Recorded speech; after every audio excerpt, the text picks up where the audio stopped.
play অফৰ দৌৰত north East United FC চেন্নাইৰ জৱাহৰলাল নেহৰু ষ্টেডিয়ামত যুঁজিবলৈ সাজু গুৱাহাটীৰ দল সমুখ সমৰত Chennaiyin FC North East United FCয়ে চলিত ইণ্ডিয়ান ছুপাৰ লীগৰ প্লে অফত স্থান নিশ্চিত কৰিবলৈ বাকী থকা দুখন মেচৰ এখনত জয়লাভ কৰিলেই হ'ল 22খন মেচ খেলি 32 পইণ্ট লাভ কৰা নৰ্থ ইষ্ট ইউনাইটেডে অৱশ্যে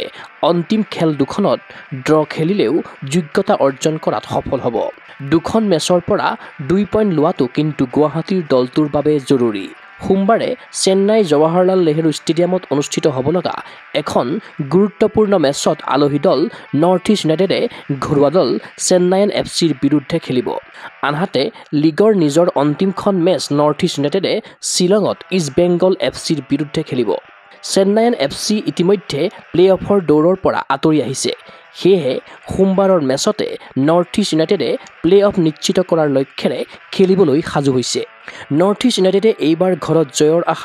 আশাহত যদিও পূৰ্বৰ 5খন বাহিৰত খেলা খেলত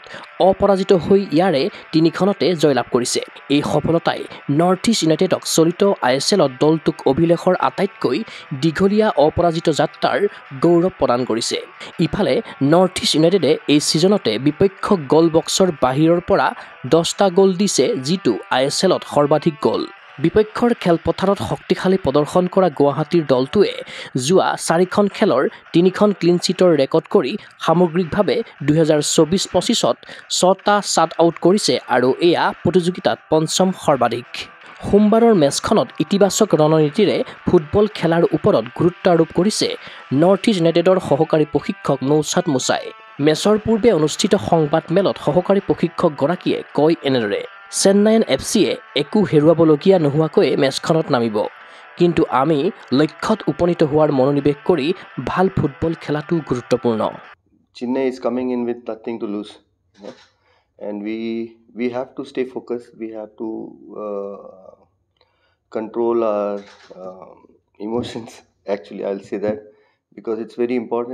important for us to stay focused there and it will be a long game for us for now if you see the stats we'll say that we just need a point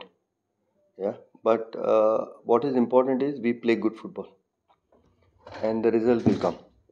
we need to stick to the plan and till the final whistle we have to just give our best results will come ইফালে চেন্নাইয়ান FCৰ মুখ্য প্ৰশিক্ষক when কোয়েলে সংবাদ মেলত কয় এনেদৰে এই ছিজনত আমাৰ ঘৰুৱা মেচত সামগ্ৰিক প্ৰদৰ্শন ভাল হোৱা নাই সেয়েহে আমি আমাৰ সমৰ্থকসকলৰ বাবে শক্তিশালীভাৱে ছিজন শেষ কৰিব বিচাৰোঁ উত্তৰ পূবৰ ফুটবল অনুৰাগীৰ আশা চেন্নাইয়ান FCৰ বিৰুদ্ধে 3 পইণ্ট অৰ্জন কৰি প্লে অফত স্থান নিশ্চিত কৰক নৰ্থ ইষ্ট ইউনাইটেড FCয়ে নিউজ টেক্স ৰিপৰ্ট গুগল স্পৰ্টছ NA